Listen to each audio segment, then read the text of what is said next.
Number 1. Officer Aaron Dean. This is the story of a police welfare check that turned into a fatal shooting, a case that left a family grieving and a little boy traumatized for life. It made people question how quickly tragedy can happen when an officer fails to follow basic procedures. The officer at the center of this case is Aaron Dean, and his actions on that night changed everything. It happened in the early hours of October 12, 2019, in Fort Worth, Texas. Inside a quiet home was 28-year-old Atatiana Jefferson, a smart, loving woman who had just graduated with a pre-med degree from Xavier University. She had moved back home to take care of her sick mother.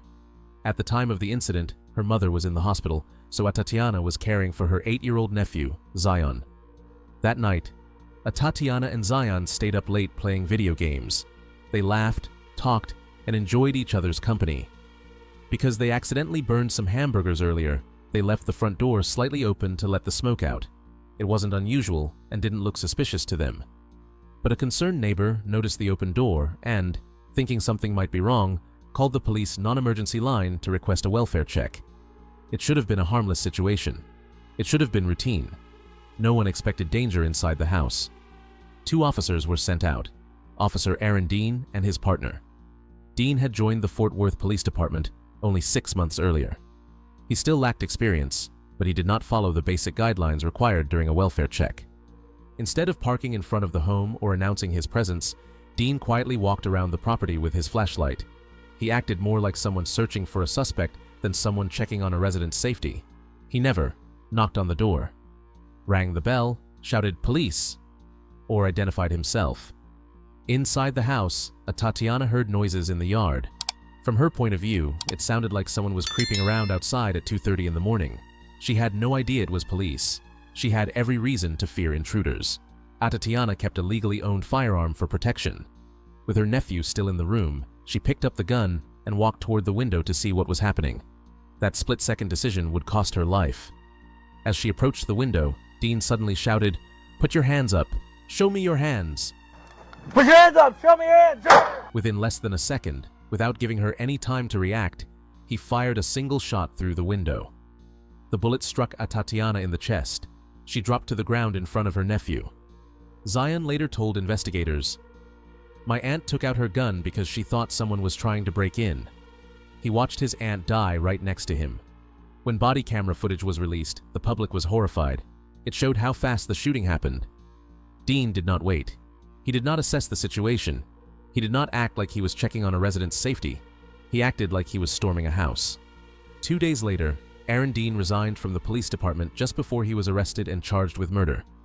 He was released on a $200,000 bond. The community demanded justice. Protesters marched for weeks. Atatiana's family cried in front of cameras, describing her as a beautiful soul whose life was stolen for no reason. The trial faced delays because of COVID-19 and other legal issues. But when it finally began in December 2022, the truth became undeniable. The prosecution argued that Dean never announced he was police. He created fear instead of safety. He had no reason to fire. Atatiana was simply protecting her home. They said he acted recklessly and without care for human life. The defense tried to argue that Dean believed he was confronting a burglar and feared for his life. But the evidence contradicted that story. Atatiana never pointed her gun. Dean shot without giving her a chance. He gave no warning. He broke basic police procedures. Then came the most heartbreaking testimony. 8-year-old Zion. He told the court, "My aunt heard noises. She took her gun out. She walked to the window. She didn't point it." Hearing a child describe watching his aunt's death left the courtroom in tears. After days of emotional testimony, the jury found Aaron Dean guilty of manslaughter, not murder. Although some people felt the charge was too light, the verdict still held him responsible for taking an innocent life. On December 20th, 2022, the judge sentenced Dean to 11 years, 10 months, and 12 days in prison. The number was highly symbolic. Atatiana was killed on 10/12. Zion, the nephew who witnessed the tragedy, was 11 years old when the sentence was given. Her sisters cried as they said, Atatiana was in her own home, where she was supposed to be safe. As of April 2025, Aaron Dean has served about 2 years and 4 months of his sentence. Under Texas law, he may be eligible for parole after serving half of his time, around mid-2028. By then, he will be about 41 years old. Tatiana, however, will never see another birthday. She will never finish medical school. She will never raise a family. She will never again comfort her nephew, who still struggles with the trauma of watching her die. All because an officer failed to follow the most basic rule of policing: announce yourself. And because of that failure, a loving aunt, a future doctor, and a cherished daughter lost her life inside the home she trusted to keep her safe. Number 2. Officer Roy Oliver. This is the story of a police officer who opened fire on a car full of teenagers who were simply trying to leave a party. A shooting that never should have happened. A case that shook the community of Balch Springs, Texas, and led to one of the rare moments in American history where an on-duty police officer was convicted of murder. The officer at the center of this tragedy is Roy Oliver. It happened on the night of April 29, 2017. There was a house party in Balch Springs where many teenagers gathered. 15-year-old Jordan Edwards was one of them. He was described as polite, respectful, athletic, and always smiling. His teachers loved him. His friends loved him. His family adored him. He had dreams of going to college, playing football, and making his parents proud. But that night, everything changed.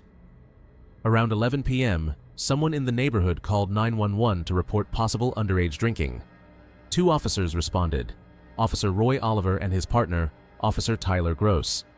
When they arrived, the party was already calming down. Teenagers were leaving, talking, laughing, and trying to get home before curfew. There were no signs of violence, no weapons, no chaos. Just kids heading out. Oliver and Gross entered the house to look for the homeowner. As they walked through the party, everything seemed normal. But suddenly, they heard what sounded like gunshots outside. In reality, it wasn't gunfire. It was the sound of nearby cars speeding over bumps on the road. But the officers mistook it for shots being fired, and instantly, panic set in. Teenagers began running away from the area, not because they did anything wrong, but because they heard police shouting. Jordan Edwards and his older brother got into their car with 2 friends. Jordan sat in the passenger seat. His brother, who was driving, was trying to leave safely. Officer Gross ran toward the car, yelling commands. He smashed the passenger side window with his gun, trying to get the teens to stop, but the boys were terrified. They thought the officers were angry and did not understand what they wanted. So Jordan's brother did what anyone would do. He drove away. But here is the most important part. The car was driving away from the officers, not toward them, not threatening them, moving away. Despite this, Officer Roy Oliver grabbed his patrol rifle, raised it, and fired 5 shots into the moving car. 1 bullet struck Jordan Edwards in the head. The car kept moving until Jordan's brother realized his little brother was slumped over, bleeding. He pulled over and tried to get help, but it was too late. Jordan Edwards was pronounced dead. Almost immediately, the police department released a statement claiming the car was reversing aggressively toward the officers. The officers feared for their lives. They fired to protect themselves, but body camera footage proved all of it was false. The car was moving forward, away from the scene. No threat, no aggression, no justification for shooting. When the footage came out, the police department fired Roy Oliver. A murder investigation began. The community demanded justice. Jordan's family said he was a straight A student, a loving brother, a quiet, kind boy, someone who never caused trouble. His father cried during interviews, saying, "My son didn't deserve this. He did everything right." The case went to trial in August 2018. It was emotional, tense, and followed closely across the country. Many experts said it was extremely rare for an officer to face murder charges, and even rarer for a jury to convict. But the evidence was overwhelming. The car was driving away. No one in the car had a weapon Oliver fired without being in danger. Body camera footage contradicted Oliver's story. During the trial, Jordan's teachers, friends, and coaches described him as one of the brightest students they had ever met. His football coach said he was the type of kid everyone wanted on their team. Oliver's partner, Officer Gross, even testified that he did not fear for his life at that moment and did not believe deadly force was necessary. On August 28, 2018, the jury found Roy Oliver guilty of murder. The next day, he was sentenced to 15 years in prison and a $10,000 fine. Prosecutors had asked for 60 years. But Jordan's family felt grateful that the officer was convicted at all, something that rarely happens. Jordan's father said, No sentence can bring Jordan back, but at least there is accountability. As of April 2025, Roy Oliver has served about 6.5 years of his 15-year sentence. He is incarcerated at the James J. Lynog unit in Texas. Because Texas law allows early release after serving half the sentence, Oliver may be eligible for parole soon. Jordan's family still visits his grave. His college dreams remain unfulfilled. His smile is now only a memory. And all because an officer fired into a car that was simply driving away. A split-second decision that stole a child's life and devastated a community. Number 3. Officer Marcus Eberhart. This is the story of a domestic disturbance call that turned into a nightmare. A case that showed how quickly power can be abused when officers forget their duty to preserve life. A tragic death that could have been prevented at any moment, but wasn't. And at the center of it all is Officer Marcus Eberhart, whose actions led to the death of a young man who was simply trying to catch his breath. It happened on April 11, 2014, in East Point, Georgia. 24-year-old Gregory Towns Jr. had gotten into an argument with his girlfriend. She called the police hoping the situation could calm down. She later said she regretted that call more than anything else in her life. 2 officers responded to the scene, Sergeant Marcus Eberhart and Corporal Howard Williams. When they arrived, Gregory stepped outside. Feeling overwhelmed, he ran for a short distance, not attacking anyone, not resisting arrest, but trying to get space. Eventually, he became exhausted and sat down to catch his breath. Within minutes, the officers caught up to him. They handcuffed him. He was already on the ground, tired, sweating, breathing heavily. The officers then ordered him to get up and walk to the patrol car. But Gregory was overweight, had underlying health problems, and was exhausted from running. He kept repeating, "I can't. I need a minute. I can't breathe." Instead of helping him, the officers became impatient. What happened next shocked the entire community. Over the next 30 minutes, the 2 officers repeatedly used their tasers on Gregory, even though he was handcuffed, unarmed, and posed no threat. Witnesses and body camera audio revealed that Gregory begged them, "Please stop. I just need to rest. I can't breathe." But they didn't stop. Eberhart used his taser in drive stun mode, pressing it directly against Gregory's skin. Not once, not twice, but at least 14 times. Between shocks, they kept yelling at him to stand up. He couldn't. His body was shutting down. Gregory finally collapsed completely and became unresponsive. When paramedics arrived, they found no pulse. Gregory Towns was pronounced dead at the scene. An autopsy later revealed that he died from hypertensive cardiovascular disease brought on by physical exertion and electrical shocks. In simple terms, the taser hits, combined with exhaustion, caused his heart to fail. He wasn't fighting, he wasn't violent, he just couldn't get up fast enough for them. And for that, he lost his life. The city of East Point was outraged. Gregory's family demanded justice. His girlfriend, who had called the police for help, broke down in tears saying, "If I knew they would kill him, I would have never called." The case went to trial in December 2016. The evidence was devastating. Gregory was handcuffed, he was on the ground, he was unarmed, he begged for help. The officers tased him again and again. Sergeant Eberhart used his taser with a level of cruelty that shocked even experienced investigators. Prosecutors called it torture. During the trial, neighbor witnesses described hearing Gregory scream. Medical experts explained how the taser overworked his heart. Body camera audio recorded his final pleas. Corporal Howard Williams expressed deep remorse and apologized to the family. He took responsibility for his role, but Eberhart showed no meaningful remorse. The jury found Marcus Eberhart guilty of felony murder, aggravated assault, and violating his oath as an officer, Howard Williams guilty of involuntary manslaughter, reckless conduct, and oath violation. The sentencing reflected their roles. Howard Williams, he received 5 years with 18 months in prison, the rest on probation. He was sentenced as a first-time offender, meaning his felony could be removed if he completed his sentence without issues. He cried in court and told the family he was sorry. Marcus Eberhart. His punishment was far heavier. The judge sentenced him to life in prison, with the possibility of parole after 30 years. Eberhart was taken into custody immediately. Gregory's family received $1 million in a civil settlement from the city, the maximum allowed under the city's insurance policy. But no amount of money could replace the son, father, brother, and friend they lost. Gregory's mother said, "He died begging for air. That's something I will never forget. As of April 2025, Marcus Eberhart has served about 8 years and 4 months of his life sentence. He remains incarcerated in a Georgia state prison. This case is a reminder that policing is not just about authority. It's also about responsibility. A taser is supposed to be a tool to protect life, not destroy it. But that night, it was used as a weapon of punishment, a tool of pain, a tool of control. A young man who needed help and compassion received neither. Instead, he received shock after shock until his heart simply stopped. All because 2 officers, especially Sergeant Eberhart, treated him like an enemy instead of a human being. And for that, Eberhart now spends every day behind bars, serving the life sentence he earned. Number 4. Officer Derek Chauvin. This is the story that shook the entire world. A moment caught on camera that sparked global protests, forced nations to confront police brutality, and forever changed the conversation about race and law enforcement. At the center of it all was Officer Derek Chauvin, a man whose actions on one Minneapolis street turned him into the face of brutality and abuse of power.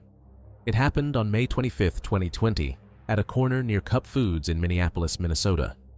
46-year-old George Floyd, a father, brother, mentor, and friend, had walked into the store to buy a few items. A store employee suspected that Floyd used a counterfeit $20 bill and called the police. 4 officers responded: Derek Chauvin, Thomas Lane, J. Alexander Queng, and Tu Thao. What should have been a simple conversation, or at most, a peaceful arrest, turned into a deadly incident that millions would soon witness. When officers arrived, Floyd was sitting in a parked vehicle. He did not attack anyone. He did not threaten anyone. He did not attempt to hurt the officers. Yet officers forcibly removed him from the car and handcuffed him. At this point, the situation should have been under control, but Derek Chauvin escalated it. After Floyd was handcuffed and placed on the ground, Chauvin pressed his knee onto Floyd's neck, using his full body weight, while Floyd lay face down on the pavement. 2 other officers held down Floyd's back and legs, while a 4th officer blocked bystanders from stepping in. Floyd immediately cried out, "I can't breathe." He repeated it over and over again. "Please, I can't breathe. My neck hurts. They're gonna kill me. Mama, Mama." He begged. He gasped. He cried for help. But Chauvin did not move. For 9 minutes and 29 seconds, Chauvin kept his knee on Floyd's neck. At one point, Floyd became completely unresponsive. At another point, bystanders begged Chauvin to stop, shouting, "He's not resisting. Check his pulse. Get off him." One young girl recording the scene cried while saying, "You guys are murdering him." Still, Chauvin did not move. Even after paramedics arrived, Chauvin kept kneeling on Floyd until they physically moved him off. George Floyd was later pronounced dead. The entire encounter was recorded by a teenage girl named Darnella Frazier, whose bravery became key to exposing the truth. Her video went viral within hours, spreading across the world. It showed in plain sight what happened, with no room for excuses or justifications. Protests erupted not just in Minneapolis, not just in the United States, but in over 60 countries. Millions of people marched against police brutality and racial injustice. "I can't breathe" became a global cry for change. Chauvin was immediately fired along with the other officers. Public pressure mounted, investigators gathered evidence, and days later, he was arrested and charged. During his trial in April 2021, prosecutors argued that Chauvin's actions were unnecessary, excessive, cruel, deadly. They presented medical evidence showing Floyd died from cardiopulmonary arrest caused by restraint and neck compression. Simply put, he could not breathe under Chauvin's knee. They also revealed Chauvin's troubling history. 19 years on the force, 18 complaints filed against him, previous incidents of excessive force, a separate 2017 case where he knelt on the neck of a 14-year-old boy for 17 minutes. The defense tried to argue that Floyd died from drugs or health conditions, but medical experts shut that down completely. When Floyd stopped breathing, Chauvin had every opportunity to save him. He did nothing, not even basic CPR. The jury found him guilty of second-degree unintentional murder, third-degree murder, second-degree manslaughter. In June 2021, Judge Peter Cahill sentenced him to 22.5 years in prison, calling Chauvin's actions particularly cruel and an abuse of authority. But Chauvin's legal troubles didn't end there. He later pleaded guilty to federal civil rights violations for violating Floyd's constitutional rights. In July 2022, he received an additional 21-year federal sentence to run concurrently with his state sentence. He was transferred to a federal prison in Tucson, Arizona, considered safer for former police officers. But in November 2023, Chauvin was brutally attacked in prison. He was stabbed 22 times by an inmate named John Tucker, who later admitted to the FBI that he chose that day, Black Friday, as a symbolic reference to the Black Lives Matter movement. Chauvin survived only because guards acted quickly. After the stabbing, Chauvin was moved to a lower security federal prison in Big Spring, Texas for safety. As of April 2025, Chauvin has served nearly 4 years of his combined sentence. If he receives no special reductions, he is projected to be released around 2037 at the age of 61. Meanwhile, George Floyd's family received $27 million in a civil settlement from the city, one of the largest wrongful death payouts in U.S. history. But money cannot replace a brother, a father, an uncle, or a friend. Floyd's death left a permanent mark on the world, a reminder of what unchecked police power can lead to, a reminder that a badge should protect people, not silence them, a reminder that one man's life sparked a global movement demanding justice. Derek Chauvin will spend many years behind bars, but George Floyd will never breathe again. Number 5. Officer Nouman Raja. This is the story of a stranded motorist, an officer in plain clothes, and a deadly encounter that should have never happened. A night where confusion, fear, and reckless decisions ended the life of an innocent man. At the center of this tragedy is Officer Nouman Raja, whose actions became one of the most shocking cases of police misconduct in Florida's history. It happened in the early morning hours of October 18, 2015, in Palm Beach Gardens, Florida. 31-year-old Corey Jones had just finished a performance with his band, the Future Presidents. Music was his passion. He was a hard-working drummer, beloved by his church and community. After the show, he was driving home when his SUV broke down on the side of the road. It was around 3:15 a.m., dark and quiet. Corey called his brother and a bandmate for help. His friend tried to fix the vehicle but couldn't, so Corey decided to wait for roadside assistance. He was calm, patient, and talking on the phone when everything went wrong. At that same time, Nouman Raja, a 38-year-old newly hired officer with the Palm Beach Gardens Police Department, was conducting surveillance in an unmarked white van. He wore plain clothes, had no police lights, and did not use a body camera or dash cam, a combination that would later become critical evidence. Raja saw Corey's disabled SUV and decided to investigate. Instead of announcing himself as a police officer, he approached Corey aggressively, as if he were confronting a criminal instead of helping a stranded man. Corey, sitting in his broken-down SUV, had no idea the person approaching him was law enforcement. He thought he was being robbed. Corey was legally carrying a firearm for protection, something many musicians traveling at night do, but he never pointed it at Raja. Audio evidence later revealed the terrifying moment Raja rushed toward Corey. Raja shouted, "You good?" Corey answered, "Yeah, I'm good." Suddenly, Raja began yelling commands in a hostile tone, without identifying himself. "Get your hands up." Confused and scared, Corey said, "Hold on." Within seconds, Raja fired multiple shots. Corey jumped out of the SUV and ran for his life. Raja continued firing, shooting Corey in the back as he fled. Corey collapsed on the grass and died at the scene. His licensed gun was found on the ground, undischarged. He had never fired a single shot. Then came the most disturbing part. Raja lied. He called 911 after the shooting and pretended the confrontation had just begun. He claimed Corey pointed a gun at him, forcing him to fire in self-defense. But he didn't know something incredibly important. The entire encounter had been recorded. Corey was on a call with roadside assistance, and the audio captured everything. Raja never announced he was police. Corey was calm and respectful. The officer's tone was threatening. The shots were fired while Corey was running. There was no struggle. Corey's gun was never fired. The lies were exposed. In the months that followed, the FBI and Palm Beach County Sheriff's Office led a full investigation. Raja's actions shocked even veteran officers. He was, out of uniform in an unmarked van, did not identify himself, acted aggressively, fired at a fleeing, non-threatening man. In June 2016, Raja was arrested and charged with manslaughter by culpable negligence.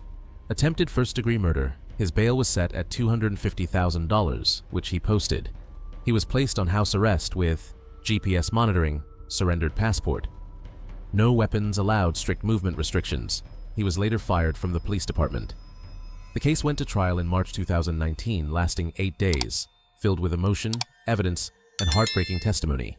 Corey Jones's family sat through every moment, listening to the final words of their loved one. His grandfather, a bishop, spoke about Corey's gentle spirit. His bandmates remembered him as the heartbeat of their performances. The prosecution argued that Raja created the danger. Raja escalated the situation. Corey thought he was being ambushed. Corey was shot while running away. Raja lied repeatedly to cover it up. The defense insisted Raja acted in self-defense, claiming Corey pointed a gun. But the audio recordings, forensic evidence, and crime scene analysis made it clear. Corey never pointed his gun. He was trying to escape. He never fired. On March 7, 2019, Raja was found guilty on both charges: manslaughter by culpable negligence, attempted first-degree murder. This verdict was historic, the first conviction of a Florida police officer for an on-duty shooting in over 30 years. On April 25, 2019, Judge Joseph Marks sentenced Nouman Raja to 25 years in prison. One sentence for each charge served concurrently. Raja showed no strong emotion in court. His voice was calm. Meanwhile, Corey's family cried quietly as the judge spoke, knowing justice had finally been served, but still grieving the man they lost. Raja was taken into custody and transferred to the Wakulla Correctional Institution in Florida. As of April 2025, he has served 6 years of his sentence. He will not be eligible for parole until 2044, when he will be 63 years old. Meanwhile, Corey Jones is remembered by his family as kind, talented, peaceful, devoted to music, deeply loved. His death was senseless. He was not committing a crime. He was not threatening anyone. He was simply stranded and waiting for help. Instead of receiving assistance, he met an officer who acted recklessly, dishonestly, and violently. And for that, Nouman Raja will remain behind bars for decades. Number 6. Officer Andrew Buen. This is the story of a young man in a mental health crisis who called 911 for help and ended up shot to death by the very officers sent to save him. A case that exposed the tragedy that can happen when fear, impatience, and poor judgment replace compassion and proper training. At the center of this heartbreaking event is Officer Andrew Buen. It happened on June 10, 2022, in Clear Creek County, Colorado. 22-year-old Christian Glass was driving alone late at night when his car veered off the road near Silver Plume and got stuck in a shallow ditch. Christian wasn't drunk, high, or violent. He was simply stranded and scared. Christian had a history of anxiety, and in that moment, he was experiencing what sounded like a mental health crisis. When he called 911 for assistance, he told the dispatcher he was terrified, he felt unsafe. He believed strange things might be around him. He even said he was worried about skinwalkers, showing clear signs of fear and confusion. But importantly, Christian was not threatening anyone. When officers arrived, including Deputy Andrew Buen, they approached the car with their hands on their guns. This instantly made Christian even more frightened. He refused to get out of the car, not because he wanted to fight, but because he felt that the car was the only place he felt safe. From the beginning, the situation did not need force. It needed patience, calm communication, and mental health de-escalation. But that did not happen. Christian had several tools in the car, including a small geology knife, which he used for outdoor activities. He calmly informed the officers about it and even offered to throw it out of the window so they would feel safe. They told him not to. For over 70 minutes, officers attempted to talk Christian out of the car. But instead of comforting him, they pressured him, threatened him, and raised their voices. They treated him like a threat instead of a scared young man asking for help. At one point, Christian sat in the car praying, crying, and making heart symbols with his hands toward the officers, a gesture of fear, not aggression. But the officers grew impatient. As night fell and Christian still refused to exit the vehicle, Officer Buen made a drastic choice. He shattered the front passenger window with his baton. Another officer climbed onto the hood of the car, shining a flashlight directly into Christian's eyes. Now terrified, Christian grabbed his small knife again, holding it against himself, not others. Officers yelled at him to drop it, but Christian was panicking and confused. Then came the deadliest decision of the night. After tasers and beanbag rounds were used, and after the officers escalated the situation to its breaking point, Officer Andrew Buen pulled out his handgun and fired multiple shots into the vehicle. Christian was hit 5 times. He died inside his own car, the same place he had begged them to let him stay because he felt safer there. The very people he called for help ended his life. Immediately after the shooting, the Clear Creek County Sheriff's Office released a statement claiming Christian had tried to stab an officer, but the body camera footage later proved this was not true. In the video, Christian never lunged, he never attacked, he was trapped, he was terrified, he was surrounded by aggressive officers, he was trying to protect himself, not harm others. When the footage became public, outrage spread across Colorado and beyond. People demanded accountability. Officer Andrew Buen was charged with second-degree murder, reckless endangerment. Official misconduct, his first trial took place in 2024. The jury convicted him only of reckless endangerment, a misdemeanor, but they could not agree on the more serious charges. Because of this, the judge declared a mistrial. A retrial was scheduled for 2025. During the second trial, Christian's family delivered emotional impact statements, crying as they told the court how their son loved art, hiking, and doing small acts of kindness. They said they now lived with anxiety and grief, unable to understand how calling 911 for help could end in death. His mother said, "Christian needed compassion. Instead, he got bullets." Officer Buen spoke during the hearing, expressing remorse. "Christian deserved better. I am sorry. I wish I could go back and change things." But Christian's parents said they could not accept the apology, especially after watching their son die on body camera footage. In April 2025, during the second trial, Officer Buen was convicted of criminally negligent homicide. He avoided the murder charge, but was still held responsible for causing Christian's death. The judge told him, "This was not a mistake. It was a misuse of power." Buen was sentenced to 3 years in prison, a light sentence in the eyes of many, but still a rare conviction for an on-duty officer. Following his indictment, he was fired from the sheriff's office. Christian's family was later awarded a historic $19 million settlement, one of the largest in Colorado history. Part of the agreement required the county to create a public park in Christian's name, implement stronger mental health training for officers, change policies for handling crisis situations. As of April 2025, Andrew Buen has served about 2 months of his sentence and remains in a Colorado state prison. He still has nearly 2 years and 10 months left. Christian Glass was only 22 years old. He did everything he was supposed to do. He called for help. He told the truth. He tried to stay calm. He hurt no one. Yet he died because the officers who arrived treated him like a threat instead of a human being in crisis. No amount of money or apologies can bring him back. This case reminds us that sometimes the worst danger comes not from criminals, but from the people who are supposed to help.